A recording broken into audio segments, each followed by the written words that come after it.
آج اویسی ہاسپٹل میں 50% سے زائد بیمار لوگ جو اپنے بیماری کو دور کرنے کی امید کو لے کر آتے ہیں وہ غیر مسلم ہیں، اور میرے پیر تک پڑتے ہیں، کہتے ہیں کہ اکبر صاحب بہت لوگ بہت باتیں کرے لیکن کچھ نہیں کرے، لیکن ہم کو بار بار یہ تمہارا چہرہ بتا کر ڈرایا جاتا تھا اور بولا جاتا تھا کہ تم مسلمان کے لیڈر ہو، تم فرقہ پرست ہو، لیکن ہم کہتے ہیں کہ تم مسلمان کے ہی لیڈر نہیں، تم فرقہ پرست نہیں، تم جو کام کر رہے ہو بیماروں کے علاج کا ہمارا کوئی آدمی نہیں کرا جو کام تم کر رہے ہو، کہہ کے پیر پڑ کے جاتے ہیں۔ ارے آج یہ کام ہمارا ہے، ہمارے اداروں میں۔ ارے 1962 میں جس کے پاس 8,000 روپے نہیں تھے، آج اس کے پاس 4,000 کروڑ کے اثاثے ہیں، تو اس جماعت کے چلائے جانے والے اداروں میں 8,000 سے زائد لوگ کو روزگار مل رہا ہے۔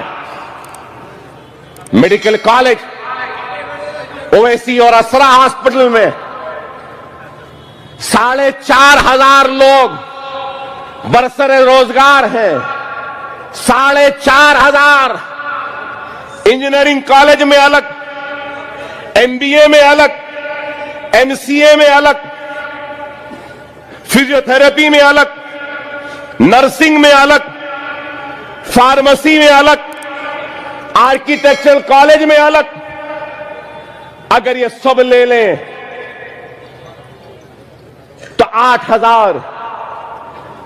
ارے غور کرو، جاہلوں کی جماعت کہتے تھے، رکشے والوں کی جماعت کہتے تھے، بنڈی والے پنچر جوڑنے والوں کی جماعت کہتے تھے۔ ارے دیکھ لو پڑھے لکھے جاہلوں، تم نے وہ کام نہیں کیا جو ہم جاہلوں نے وہ کام کیا۔ 8,000 گھروں کو ہم نے روزگار دیا۔ کتنی بڑی انڈسٹری میں تبدیل ہو گئی۔ صرف ماہانہ تنخواہ 4 کروڑ ہے، ماہانہ تنخواہ۔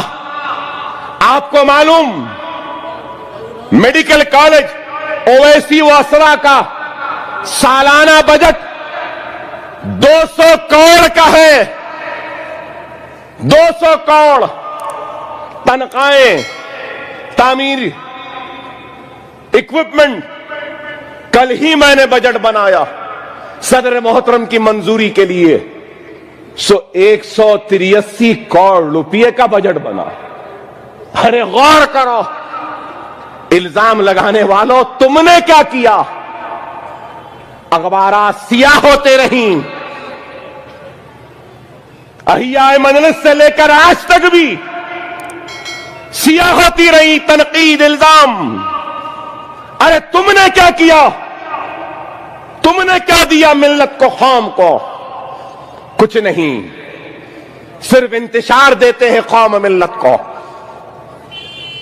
ملت کو بانٹنے کے سامان دیتے ہیں، لیکن ہم ان کی پرواہ نہیں کرے۔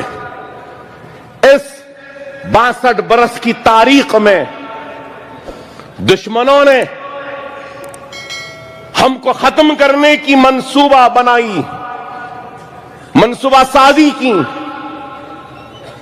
سازشیں کی۔ جب وہ ناکام ہوئے تو ہماری صفوں سے بھی بعض لوگوں کو چن کر ہم کو ختم کرنے کے لیے استعمال کیا۔